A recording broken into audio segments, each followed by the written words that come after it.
자에게는 어떤 복이 있는가 우리가 배웠는데요. 먼저 지혜가 우리에게 주는 복은 우리가 흔히 생각하는 바라크 혹시 기억나실지 모르겠지만 번영과 우리가 흔히 생각하는 축복 있지 않습니까? 우리가 지혜를 통해서 얻을 수 있는 복은요, 이 바라크의 복이 아니라 이 아쉬르라는 이 어원에서 온 행복이라는 복이 우리가 구할 때 받을 수 있는 복이라고 이야기했습니다. 물론 그 가운데서 하나님은 우리에게 때로는 그러니까 때로는 뭐 물질적이나 아니면 번영의 복이나 뭐 부수적인 선물로서 우리에게 축복을 허락하시지만 우리가 지혜를 추구할 때 우리 안에 행복함이 우리에게 충만하게 임한다고 이야기했죠. 그 원리에 대해서 잠깐 이야기했는데요.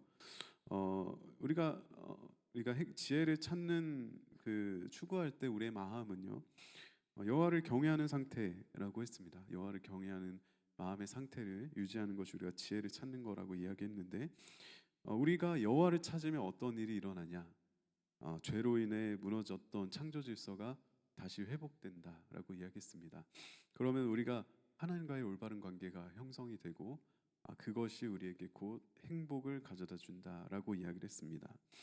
오늘은요, 우리가 이렇게 창조 질서가 회복되어 우리가 지혜를 추구하며 우리가 나아가는 것도 중요하지만 오늘 말씀에서는 그 그러니까 길을 이야기하고 있습니다. 지혜로운 길을 걸어가는 것을 우리가 지혜를 추구하는 거라고 오늘 이 본문 말씀에서 이야기를 하고 있는데, 그것을 유지하는 것, 그러니까 그 길을 지켜나가는 것에 대해서 이야기를 하고 있습니다. 어쩌면 우리가 지혜를 찾는 것도 중요하지만 그 찾은 지혜를 우리가 어떻게 하면 지키고 유지하며 나갈 수 있는가가 더 중요할 수도 있을 것 같습니다. 오늘은 이 솔로몬과 아들의 대화를 통해서 우리가 어떻게 하면 이 지혜로운 이 길에서 벗어나지 않을 수 있는지, 그리고 어떻게 하면 우리가 이것을 지켜나갈 수 있는지 우리 한번 알아보는 시간을 가지려고 합니다. 먼저 오늘 우리 10절부터 27절까지 말씀을 읽었는데요. 여긴 두 단락으로 나눠집니다. 먼저 10절부터 19절까지는요, 아까 이야기했듯이 길에 관한 이야기가 나옵니다. 길에 관한 이야기가 나오고 20절부터 마지막 27절까지는요, 이 마음에 관한 이야기입니다. 우리가 이 두 가지를 통해서 오늘 말씀을 한번 살펴보도록 하겠습니다. 먼저 우리 본문 말씀을 좀 살펴보길 원하는데요. 우리 11절 그리고 13절 말씀 이렇게 두 절을 한번 읽어보길 원합니다. 우리 11절 말씀과 13절 말씀입니다. 우리 함께 읽겠습니다. 내가 지혜로운 길을 내게 가르쳤으며 정직한 길로 너를 인도하였은즉. 13절입니다. 훈계를 굳게 잡아 놓치지 말고 지키라. 이것이 내 생명이니라. 아멘. 자, 지금 솔로몬은요 11절에 이렇게 이야기하고 있는 거예요. 아들에게 지금 이야기하고 있는 건데, 너는 나의 가르침을 들었고 그리고 가르침을 너는 사모했으니 이미 너는 지혜의 길로 들어선 상태다라고 이야기를 하고 있는 거예요. 지금 이미 지혜의 길을 걸어가고 있는 아들에게 지금 이야기를 하고 있는 것입니다. 자, 그런데 이렇게 이야기합니다. 13절에 보면요, 이 훈계를 굳게 잡아서 너는 놓치지 말아라. 이것이 네 생명이다라고 이야기를 합니다. 지금 솔로몬은 이렇게 이야기하고 있는 것입니다. 너는 이미 지혜의 길을 가고 있어. 왜냐하면은 지금까지 내가 너에게 지혜를 가르쳤고 네가 그 지혜를 받아들였기 때문이야. 너는 지혜의 길을 가고 있어. 그런데 이 지혜의 길을 걸어갈 때 너는 이런 유익이 12절에 이런 유익이 있을 거야 라고 이야기를 하면서 동시에 13절에 이렇게 이야기하고 있습니다. 너는 그렇기에 너는 이 길에서 벗어나지 말아라. 그러니까 너는 이 길에서 계속해서 머물면서 걸어가야 한다라고 이야기를 하고 있습니다. 성경은요 많은 곳에서 우리의 인생을 길에 비유를 하고 있습니다. 왜 길에 비유를 하고 있냐? 여러분, 만약에 우리가 어떤 길을 걸어갈 때요, 보통 우리가 어떤 길을 걷냐에 따라서 비슷한 환경을 계속해서 마주하게 됩니다. 길의 특성상 뭔가 이렇게 반복되는 어떤 그 길을 우리가 리드미컬하게, 그러니까 우리가 그곳을 걸어갈 때 비슷한 풍경과 비슷한 환경을 계속해서 마주하게 됩니다. 예를 들면 제가 숲길을 걸어가고 있다고 한다면요, 우리는 계속해서 나무, 동물, 풀, 그런 것들을 우리는 계속해서 마주하게 됩니다. 또는 제가 도심을 걸어가고 있다면요, 저는 높은 건물이나 자동차나 아니면 분주하게 움직이는 사람들을 계속해서 마주하면서 가죠. 갑자기 길 가다가 도심에서 걸어가다가 갑자기 막 숲이 되고 갑자기 막 바닷길이 되고 사실 이렇지는 않지 않습니까? 그래서 우리 인생을요 길로 비유하고 있는데 우리가 이 길로 비유하는 이유는 이겁니다. 우리가 계속해서 지혜의 길로 걸어가면요 우리는 계속해서 지혜를 맞닥뜨리게 됩니다. 또 지혜로운 상황과 환경과 또 우리가 지혜로운 길로 지혜로울 수 있는 상황이나 환경을 우리는 계속해서 마주하게 되는 거예요. 자, 그러면은 우리는요 지혜로운 길로 계속 걸어가다 보면은 더 지혜로워지게 되는 것이죠. 때로는 우리가 때로는 성경은요 우리에게 두 가지 길을 이야기하고 있습니다. 지혜로운 선한 길도 이야기하고 있지만 우리에게는 악한 길도 있다라고 이야기를 하고 있습니다. 자, 반대로 우리가 악한 길로 걸어간다면 어떻게 될까요? 우리는 계속해서 악한 것들을 마주하게 되고 우리의 죄는 더 깊어지게 되는 거겠죠. 그것을 솔로몬은 경계하고 있는 거예요. 13절에 그래서 넌 이 길을 머물라라고 이야기를 하고 있으면서요. 14절 15절에 솔로몬은 이렇게 이야기하고 있습니다. 언제든지 악한 길의 유혹에 너는 넘어질 수 있다. 우리 13절 14절부터 15절까지의 말씀을 우리 한번 읽어보겠습니다. 함께 읽겠습니다. 사악한 자의 길에 들어가지 말며 악인의 길로 다니지 말지어다. 그의 길을 피하고 지나가지 말며 돌이켜 떠나갈지어다. 아멘. 여러분 솔로몬은요 이렇게 이야기하고 있습니다. 네가 지금 지혜의 길로 비록 걸어가고 있지만 언제든지 너는 악한 길로도 갈 수 있다라고 이야기를 하고 있는 거예요. 그래서 계속해서 지혜의 길에 머무는 게 중요한 것은 뭐냐면 우리가 이곳에 머물지 않으면요 우리는 언제 어디서 악한 길로 갈지 모르기 때문입니다. 자, 이것이 왜 중요하냐? 우리가 지혜의 길에 머물러 있는 게 왜 중요하냐? 제가 예전에 그 초등학교 때 일입니다. 초등학교 때 저희 할머니가요 가게를 하셨어요. 슈퍼마켓.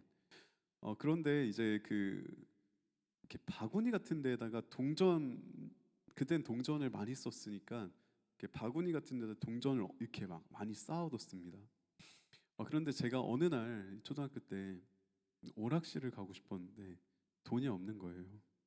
근데 이 할머니가 마침 저한테 가게를 좀 보라고 이렇게 고양이한테 생선을 맡기거든요. 근데 동전이 수북하게 쌓여 있는데 제가 거기서 이제 오락 한 판에 100원이었거든요. 이거 하나 가져가면 모르겠는 거예요. 그래서 몰래 이제 하나를 주머니에 넣었습니다. 그리고 나서 이제 할머니가 오시고 잠깐 나갔다 올게 하고 막 신나게 오락을 하고 왔습니다. 근데 이게 사람이 참 그런 게 또 할머니가 저한테 자주 바뀌었어요. 가게를 봐달라고. 물론 지금 생각하면 알바비로 이렇게 했을 수도 있겠지만 근데 이게 문제는 뭐냐? 점점 더 대담해졌다라는 거예요. 처음에 100원이었지만 그다음 막 500원, 막 1000원. 어 이게 나중에 대담해져가지고 막 이제는 막 지폐를 막 이렇게 가져가고 막 이랬어요 제가.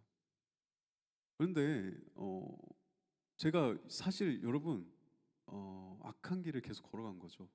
이게 바늘 도둑이 소도둑 된다고 하나 둘 하다 보니까 점점 대담해지는 거예요 그게.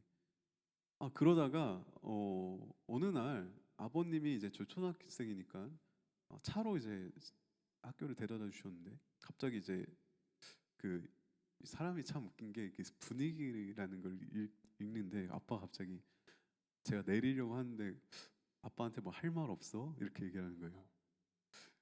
그래서 모르쇠를 시전했죠. 왜 그러냐고 하니까 너 돈 훔쳤지 이렇게 얘기하는 거예요. 이게 100원이면 티가 안 나는데 나중에 막 이제 막 1000원, 막 2000원 하니까 할머니가 돈이 사라지는 것 같다 느끼는 거예요. 근데 제가 제 책가방에서 지폐를 발견한 거예요. 아, 그날 정말 뒤지게 혼나고 저는 선한 길로 돌이킬 수 있었습니다. 여러분 만약에 제가 들키지 않았다면 그리고 만약에 아빠가 저를 뭐 용서해 줬다든지 아니면 어물쩍 넘어갔다면 저는 그때 그렇게 혼난 게 참 다행이라는 생각이 들어요, 사실. 어, 제가 만약에 그렇게 했다면 정말 어떻게 될지 모르지만 뭐 정말 진짜 나중에는 학교에서도 막 그렇게 도둑질을 하는 잘못된 습관을 들일 수도 있었겠죠. 여러분, 왜 우리가 지혜의 길에 계속 머무는 게 왜 중요한지 아십니까? 우리가 지혜로운 길에 머물러 있으면요, 우리는 계속해서 지혜로운 길로 걸어갑니다. 더 지혜로워지고 더 하나님을 사랑하게 되고 또 하나님 앞에 나아가게 됩니다. 반대로 우리가 악한 길에 머물면요, 우리가 거기에 머물러 있는 것이 아니라 우리는 더 악한 길로 걸어가기 때문이에요. 그렇기 때문에 지금 솔로몬요 아들에게 너는 지혜로운 길을 지켜라, 거기에 머물러라라고 이야기하면서 악인의 길을 경계하라고 강력하게 훈계하고 있는 것입니다. 이 결론은 뭘까요? 지혜로운 길의 결론은요. 결론은 광명한 빛을 너희가 아, 광명한 빛을 너희가 찾을 것이다라고 이야기를 하고 있고요. 이 악한 길은요. 너희가 걸려 넘어지는지도 모르게 너희는 비참한 결과를 맞이할 거라고 솔로몬은 이야기하고 있습니다. 우리가 지혜로운 길에 계속해서 머물기에 우리는 애를 써야 합니다. 우리가 악한 길을 계속 걸어가다 보면 이게 우리는 문제인지도 모를 만큼 양심에 화인 맞는다고 하죠. 이게 죄인지도 모를 정도로 우리는 어느 순간부터 악한 길로 걸어가고 있는지조차 인지하지 못할 때가 있다라는 거예요. 그렇기 때문에 성령님 우리에게 깨닫게 해주실 때 악한 길에서 돌이키는 것이 중요하고 무엇보다 더 중요한 것은 지혜로운 길에 계속해서 머물면서 지혜로운 길로 걸어가는 것이 우리에게는 너무나도 중요하다라는 것입니다. 그래서 솔로몬은요 20절부터 27절까지예요. 그래서 어떻게 하면 네가 지혜로운 길에서 머물 수 있는가? 어떻게 하면 지혜로운 길을 네가 이 길을 지킬 수 있는가에 대해서도 이야기해주고 있습니다. 자, 20절부터 27절까지의 말씀을 보면요, 이 길을 지키기 위해서요, 너는 수고해야 된다라고 이야기하고 있습니다. 우리가요 지혜로운 길을 걸어가는 것은요 그냥 걸어가는 것이 아니에요. 우리가 가만히 있는다고 우리가 그 길을 계속 걸어가고 있는 것이 아닙니다. 우리는 가만히 있으면 오히려 악한 길로 빠질 위험이 있습니다. 그러나 그래서 우리가 그곳에 머물기 위해서는요, 우린 수고하고 힘써야 된다라는 거예요. 수고하고. 20절부터 27절까지는요, 솔로몬이 지혜로운 길에 머물라고 머무는 방법에 대해서 이야기하면서요, 계속해서 뭘 이야기하고 있는지 아십니까? 육체를 이야기합니다. 우리의 육체. 귀를 기울이고 눈에서 떠나지 말게 하고 그리고 또 이제 말을 입에서 버리고 눈을 바라보고 발이 악에서 떠나야 한다. 이렇게 이야기를 합니다. 계속해서 우리 육체를 집어넣고 있습니다. 네가 지혜로운 길을 지키기 위해서는 네 육체를 계속해서 사용하라고 지금 이야기를 하고 있다라는 거예요. 여러분, 왜 계속해서 육체를 이야기하고 있을까? 이것은요 비유가 아니에요. 실제적인 어떤 권면입니다. 자, 여러분, 성경에서는요 지혜로운 길을 계속 걸어가기 위해서는요 우리의 육체를 사용하라고 이야기하고 있습니다. 육체. 무슨 말일까요? 여러분, 육체를 사용한다는 게, 여러분, 육체를 사용한다는 것은요 내 의지가 들어간다는 것을 이야기합니다. 여러분, 우리가 하나님 앞에 예배하러 나올 때 여러분 우리는 어떻게 합니까? 웬만하면 우리는요 단정하게 옷을 입습니다. 우리의 몸을 사용해서 단정하게 옷을 입고 우리의 발을 사용해서 예배당까지 우리는 옵니다. 그리고 입술로요 하나님을 찬양하고요 귀로 말씀을 듣습니다. 그 모든 우리가 단순히 여기에서 예배드리는 것이 그냥 되는 것이 아니라 우리의 육신을 사용해서 이 자리에 나오고 우리가 때로는 일어서고 때로는 듣고 때로는 입술로 찬양하고 또는 보면서 우리는 육체를 사용하면서 우리는 예배한다라는 거예요. 자, 그런데요 여러분, 우리가 코로나 시절이에요. 코로나가 한참 유행의 시절에 우리는 온라인 예배라는 것을 드렸습니다. 자, 그런데 저는 물론 교역자라서 항상 교회에 나왔습니다. 그런데 아마 여기 계신 분들 중에서는요, 온라인 예배가 없었나요 혹시? 있었어요? 온라인 예배 드릴 때 이러셨던 분들 혹시 있을 거예요. 머리 떡진 상태로 잠옷 입고 이렇게 설거지하다 갑자기 와가지고 이렇게 앉아가지고 찬양 듣고 이제 말씀 듣고. 여러분, 예배가 되던가요?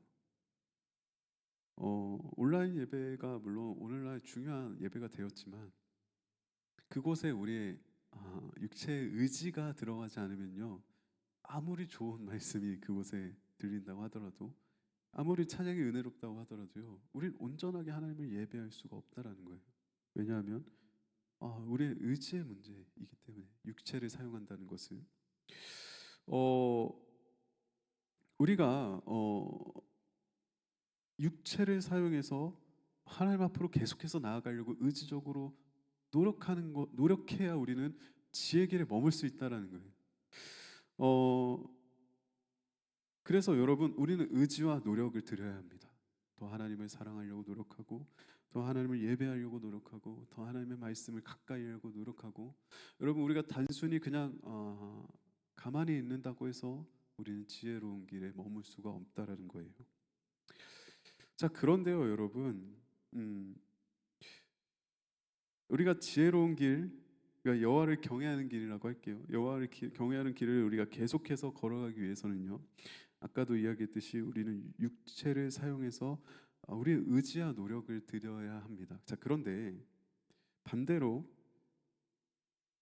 우리가 우리가 의지와 노력을 들인다고 해서 우리가 지혜로운 길에 머물 수가 없어요. 그러니까 말이 안 되죠. 우리가 의지와 노력을 들여야 우리가 이 길에 머물 수 있지만, 우리가 육체의 의지와 노력으로만 이 길을 머물 수가 없다라는 거예요. 무슨 말이냐면요, 한계가 있다라는 거예요. 그러니까 우리의 의지의 노력이 필요합니다. 그런데 이것만으로는 한계가 있다라는 거예요. 여러분, 마틴 루터라는 인물 아시죠? 자, 마틴 루터가요, 죄에 굉장히 예민했다고 해요. 자, 그래서 이 마틴 루터가요, 당시에 이제 고해성사라는 걸 했으니까, 이제 종교개혁 전이니까 이 신부님한테 가가지고 사제한테 가서 고해성사를 할 때 몇 시간 했냐면 6시간씩 했대요.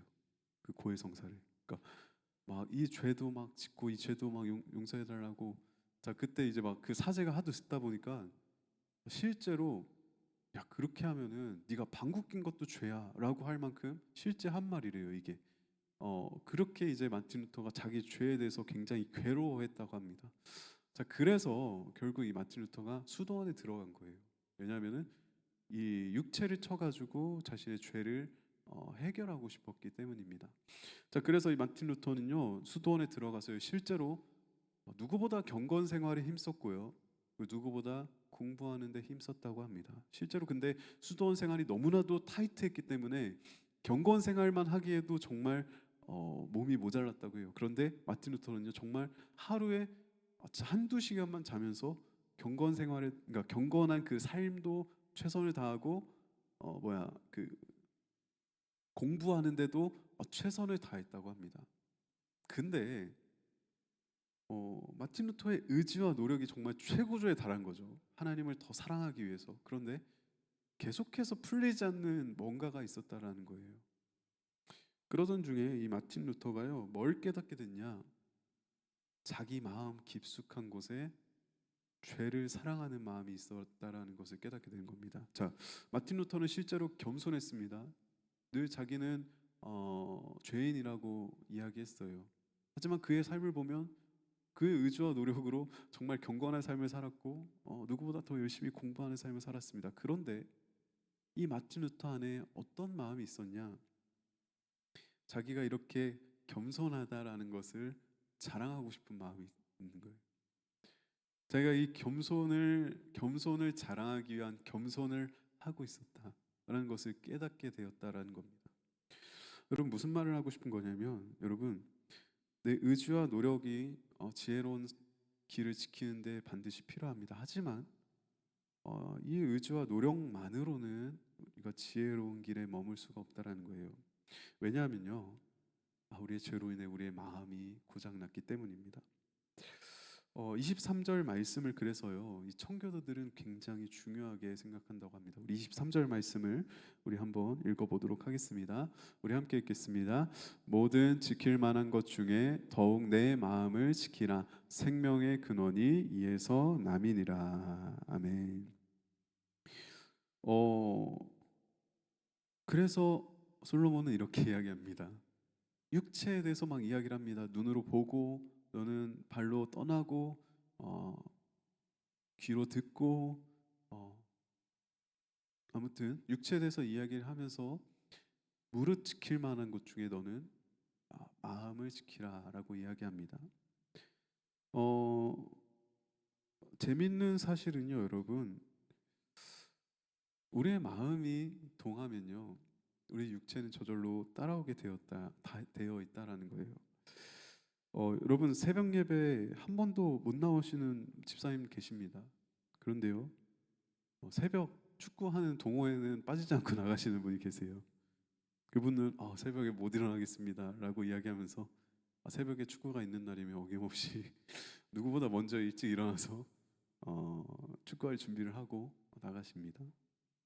그리고요, 이거는 실제로 시간이 없어서 교회 봉사를 못 하겠다고 하는 권사님들도 계십니다. 그런데 친구 만나러 갈 때는 누구보다 더 빨리 그 약속 장소로 나가시는 분이 계십니다. 저도 마찬가지예요, 여러분.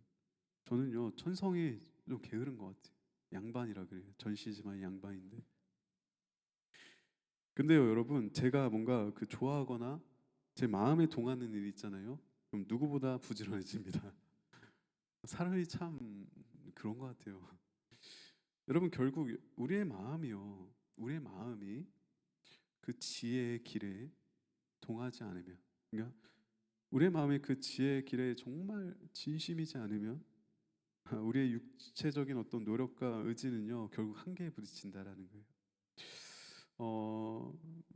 혹시 이 자리 가운데 지치고 무기력하시거나 아니면 이렇게 좀 번아웃이 오신 분이 혹시 계시다면 무엇보다 여러분들의 마음을 한번 점검해 보셨으면 좋겠습니다. 내 마음은 다른 데 가 있으면서 내 의지와 노력으로 뭔가를 하려고 하고 있진 않은가? 내가 하나님을 사랑하는 마음이 사라졌는데 그건 내가 생각하지 못하고 뭔가 내가 알 수 없는 어떤 무기력감에 내가 빠져 있진 않은가? 여러분, 우리의 마음이 정말 하나님을 경외하고 지혜의 길로 나아가는 것에 내 마음이 동하고 있는가를 우리는 늘 점검해야 한다라는 거예요. 여러분, 우리의 마음이 그곳에 향하면요, 우리 육체는요, 우리의 의지와 노력은 저절로 가게 되어 있다라는 겁니다. 그래서 솔로몬은요, 아들에게 이렇게 이야기하고 있는 거예요. 무릇 모든 지킬 만한 것 중에 마음을 지키라고 이야기를 하고 있는 것입니다.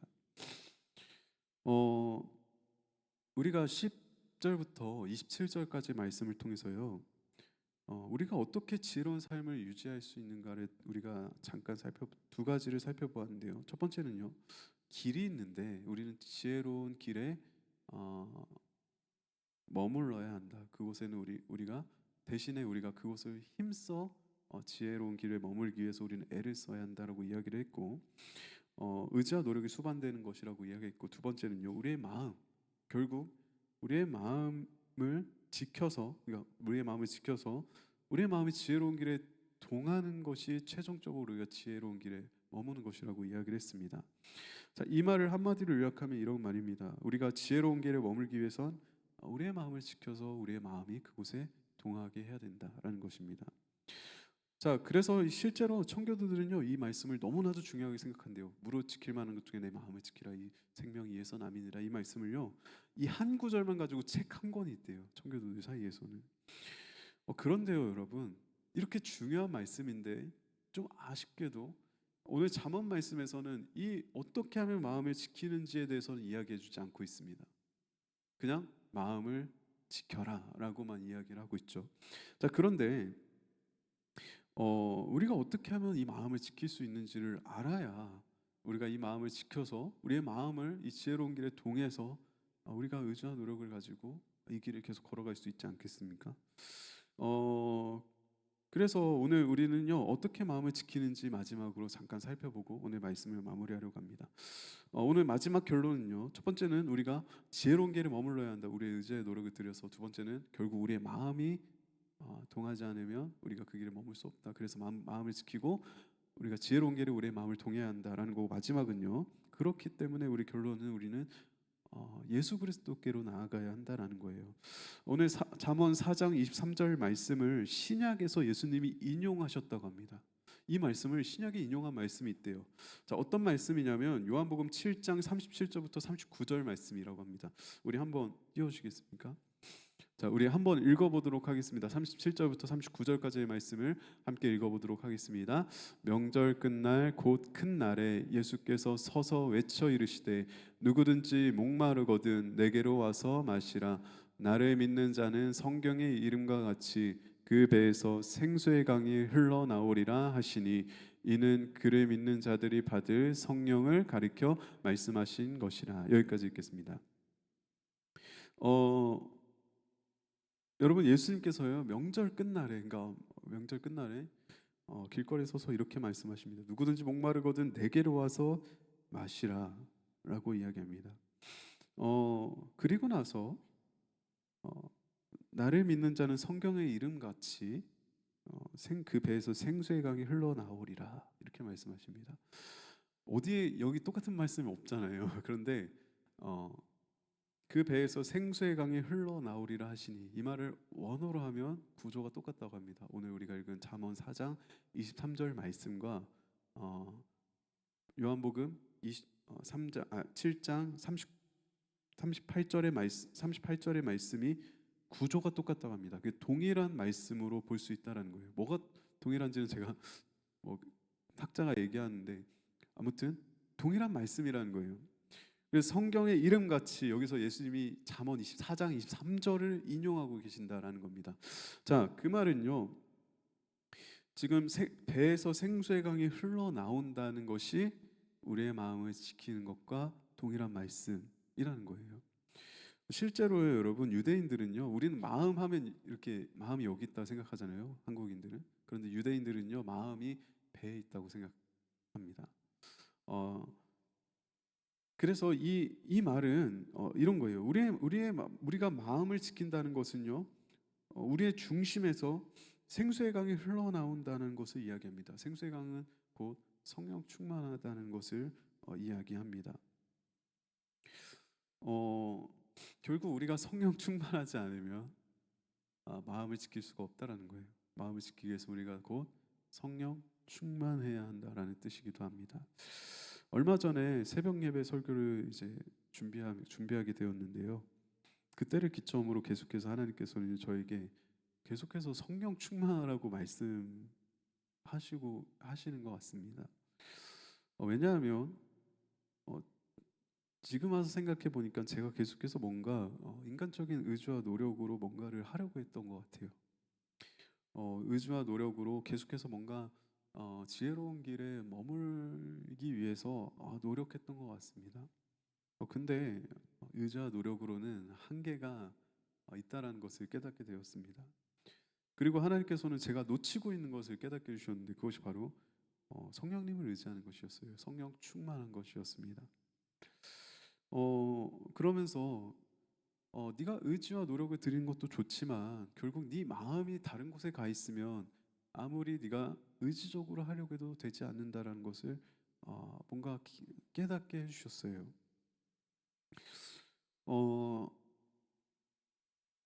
우리가 마음을 지킨다는 것은 우리가 성령님을 의지하여서 성령 충만한 것을 이야기합니다. 자, 그런데 성령으로 충만하다는 것은 무슨 말일까? 제가 아마 초기에 성령 충만에 대해서 아마 한번 설교를 한 적이 있었을 거예요. 근데 성령으로 충만하다는 것은요, 곧 우리가 예수 그리스도로 충만해진다는 것을 의미하기도 합니다. 왜냐하면 성령님의 사역은요, 예수님을 드러내시는 사역이기 때문이에요. 그분을 증언하시는 사역이기 때문입니다. 우리가 성령님은 인격을 가지고 계신 분인데 우리 그분이 어떤 에너지나 뭔가 이렇게 뭐 그것이 아니라 인격이신데, 자, 인격으로 충만해진다는 것은 우리의 삶이 그분으로 충만해진다는 것을 이야기해요. 뭘 먹을 때나 어딜 갈 때나 뭐 좋은 것을 할 때나 그분이 생각나고 그분이 보고 싶고 그분과 함께 하고 싶고, 이것이 누군가의 인격으로 충만하다는 것을 이야기하죠. 누군가를 사랑할 때 이런 일들이 일어나죠. 자, 그런데 성령님은요, 그분을 드러내시는 분이 아니라 예수 그리스도를 드러내시는 분이십니다. 그래서 우리가 성령으로 충만해지면요, 우리가 어떤 현상이 일어나냐? 뭘 할 때도 예수님과 함께 하고 싶고, 뭔가를 할 때도 예수님과 동행하고 싶고, 예수님의 사랑을 우리가 깊이 묵상하게 되고, 그분이 우리를 통해 행하신 놀라운 일들을 우리가 계속해서 기억나게 하시는 사역을 하신다라는 거예요. 어, 그래서 예수님이 나를 위해 해주신 그 사랑과 그분이 2000년 전에 나를 위해 대신 십자가에 못 박히시고 부활하신 사건이요, 나에게 진짜가 되는 거예요. 성령님이 일하실 때 우리가 머릿속으로만 알던 것들이 우리 삶에서 실제가 되는 것이고, 그 사실들이 믿어지기 시작합니다. 여러분, 그렇게 되면 어떤 일이 일어나냐? 나를 구원하신 그 예수님의 그 사랑이 너무나도 깊고 충만해서요, 우리는 지혜를 걸어가는 그 길에 우리의 마음이 동하게 되는 거예요. 그분이 나를 이렇게 사랑해 주셨고, 그분이 지금도 나를 이렇게 사랑하시고, 오늘도 나에게 말씀하고 계시고 나와 동행하시는 예수님이 너무 좋아서 예수님과 함께 지혜로운 길을 걸어가는 그 길이 우리에겐 더 이상 의무나 어떤 족쇄가 되지 않는다라는 거예요. 사랑하는 여러분, 어, 우리가 예수 그리스도로 충만해질 때, 성령 충만할 때 우리는 지혜로운 길에 우리의 마음이 동하게 됩니다. 그리고 우리의 마음이 그곳에 동하면요, 우리의 육체는요, 우리의 의지와 노력은요, 저절로 따라가게 돼 있어요. 누가 시키지 않아도. 여러분, 그때 우리가 드린 예배와 봉사와 섬김이 비로소 진짜가 되는 거예요. 우리의 마음이 동하고, 예수 그리스도의 사랑 때문에 우리의 마음이 동하고, 우리의 의지와 노력이 예배의 자리로 나아갈 때, 우리의 의지와 노력이 봉사의 자리로 나아갈 때, 우리의 의지와 노력이 섬김의 자리로 나아갈 때, 여러분, 그것이 진짜가 된다라는 겁니다. 그런데 여러분, 우리가 성령 충만해지기까지는 아까 우리가 첫 번째 대지에서 이야기했듯이 성령 충만하기까지는요, 우리의 의지와 노력이 필요합니다. 우리가 가만히 있는다고 되는 것이 아니라 우리가 그 지혜로운 길을 머물기 위해서 우리의 의지와 노력이 필요해요. 그 의지와 노력이 어디에 있어야 되냐? 우리가 성령 충만한 데 있어야 한다라는 것입니다.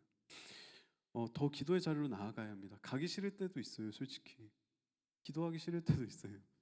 말씀 보기 싫을 때도 있고, 예배의 자리에 나가기 힘들 때도 있고.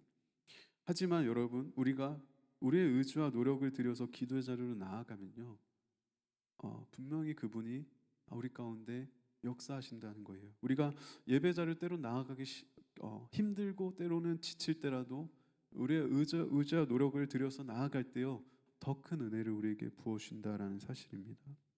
그럴 때요, 여러분, 우리의 마음이 점점 성령으로 충만해지고, 어느 순간 우리가 예수 그리스도로 충만해진 것을 우리는 느끼게 됩니다. 그러면은 그 길을 걸어가는 것이 더 이상 힘들어지지 않게 되는 거예요. 그때부터는 우리의 의지와 노력은요, 자연스럽게 따라오게 되는 겁니다.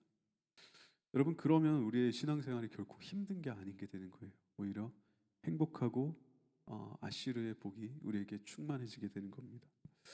바라기는요, 이번 고난 주간 특별 새벽 기도회가 우리에게 좀 그런 시간이 되었으면 좋겠습니다. 비록 피곤한 몸을 이끌고 억지로 나오시는 분들도 있으실 거고, 의지적으로 나오시는 분들도 있으실 겁니다. 하지만 우리가 피곤한 몸을 이끌고 나왔을 때, 또 기도의 자리를 지켰을 때, 또 예배의 자리를 사모하는 마음으로 나왔을 때, 그 안에서 성령님의 만지심을 우리가 경험하고, 우리가 예수 그리스도로 충만해져서 우리가 지혜의 길로 마음과 뜻과 힘을 다해 걸어나가는 어떤 믿음의 선순환이 일어났으면 좋겠습니다. 사랑하는 여러분, 여러분들의 의지를 들여서 은혜의 자리로 나아가십시오. 그리고 거기서 끝나는 것이 아니라 그곳에서 성령님이 나를 찾아와 주심을 간절히 사모하며 기도하며 기대하시길 바랍니다. 그럴 때 지혜로운 길에 머물기를 바라는 우리들의 의지와 노력을 보시는 성령님께서 우리의 마음 가운데 충만하게 임재하시고, 그 성령님께서는 우리 가운데 배에서 생수의 강이 흘러넘쳐 우리가 예수님 안에서 참된 평안과 행복을 누리고, 우리의 마음이 또한 예수님의 길을 기쁨으로 감당하는 그 길을 걸어가게 되게 하실 줄 믿습니다. 그 길을 함께 걸어가시기를 주님의 이름으로 소망합니다. 이 시간 들은 말씀 생각하며 우리 한 번만 같이 기도했으면 좋겠습니다. 우리 시간 함께 기도하실 때 하나님, 이번 특별 새벽 기도회, 특별 새벽 기도회 뿐만 아니라 우리가 앞으로 하는 모든 예배와 모든 삶의 자리와 은혜의 자리를 우리가 사모하는 마음으로 나오게 하여 주셔서 하나님, 그 가운데서 우리를 만지시고 우리를 충만하게 채우시는 성령 하나님을 경험하게 하여 주시옵소서. 이번 특별 새벽 기도회가 성령 충만한 기도회 되게 하여 주셔서 하나님, 나오는 모든 성도님들이 예수 그리스도로 충만해지는 귀한 시간 되게 하여 주시옵소서. 그리고 이 시간 그 길을 사모하며 나오는 우리 모두에게 더 큰 은혜를 허락하여 주시옵소서. 우리 이 시간 함께 그 지혜의 길을 사모하는 마음으로, 성령 하나님은 우리가 사모하는 마음으로, 예수 그리스도를 사랑하는 마음으로 이 시간 우리 특별 새벽 기도회 가운데 더 큰 은혜를 부어 주시옵소서. 우리 사모하는 마음으로 함께 기도하며 나아가겠습니다. 사랑의 하나님, 오늘 이 시간 우리가 주님 앞에 나아갑니다. 하나님, 우리가 특별 새벽 기도회를 앞두고 있습니다.